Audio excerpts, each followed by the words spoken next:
Gen Z podcast.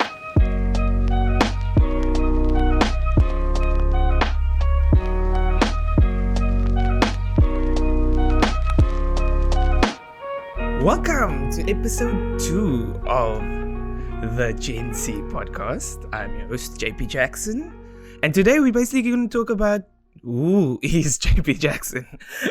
So, like I mentioned before, I grew up in a very privileged household. I was born in 1994, the age of democracy and opportunity, to a loving mother and father who decided to move us into the beautiful middle-class suburb of Goodwood, Cape Town, South Africa.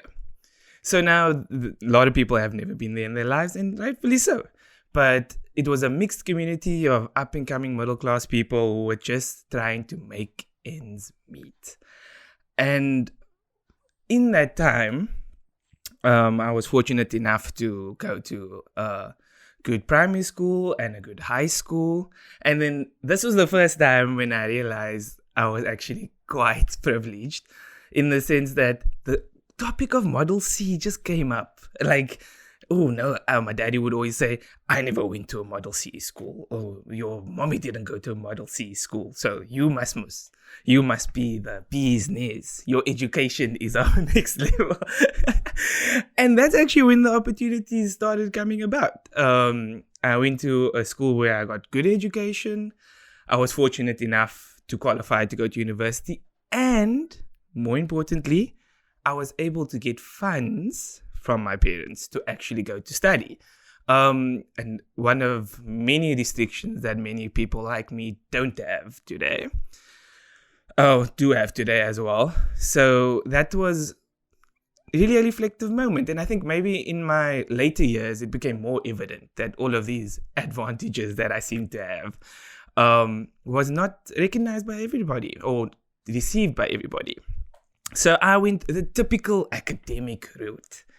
Studied BCom accounting, because in the colored house there was only 4 career paths. There was you either a doctor, a lawyer, an accountant, or you were a very good teacher that made very good money, because that was all they saw. If you drive the BM and you were none of those things, then wat smokkel jy? So that's basically where we ended up. I was fortunate enough to go to university, fortunate enough to get through my honors, and go and work, start the journey in a big corporate. So this can be very relatable to any other middle-class Gen Z family. Because, and I use Gen Z very loosely, in terms of what you can achieve, my parents always wanted me to be better. They wanted me to have something that they never could even touch. And with that came a bit of pressure, because they had to go through more to get to where they were. I had to get through less, so therefore expected to be even better. Supersede all expectations. And to a degree, I met that, but was it who I really was? And that's that's a new battle, because people from that time don't talk about how they feel. They don't say, did make a pla. They just carry on because you in the struggle. That struggle mindset has been with us for the last 20 years. So the inner reflection really started when starting to discuss about the podcast, what can we put out there for other people who are kind of thinking the same thing. And it's okay. It's perfectly okay. In the midst of this, JP also decides to be in a relationship with a non-colored wife or a non-colored girl. So that brought its own challenges. It brought its own fail caker and its own conversations about why would you go for someone that's not cut from the same cloth as you. And again, the person should bring the best part out of you. And that was found within the relationship I had. It doesn't mean that I didn't walk in the mall and Obogroiki didn't give me a bad look, because Obogroiki wasn't happy that I was with one of their descendants. But that's how things are. And those are the challenges that I decided, or we decided to take on when we took this journey.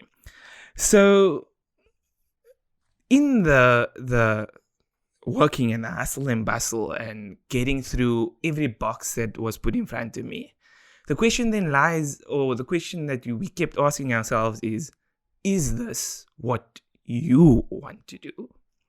Now, I know that stuff. Ooh, how are you going to tell your parents or whoever sponsored your education that, hey, this is not for me? But some introspection needs to be done at some point, whether it's in your 20s, whether it's in your 40s, whether it is later than that. But the question you need to ask yourself, is this what you want to do? And then everything else will follow. Because as long as you put yourself in that space, nothing can go wrong, man. So that's the message for this week. I think that's a little bit more about me. If you enjoyed the content, stay tuned.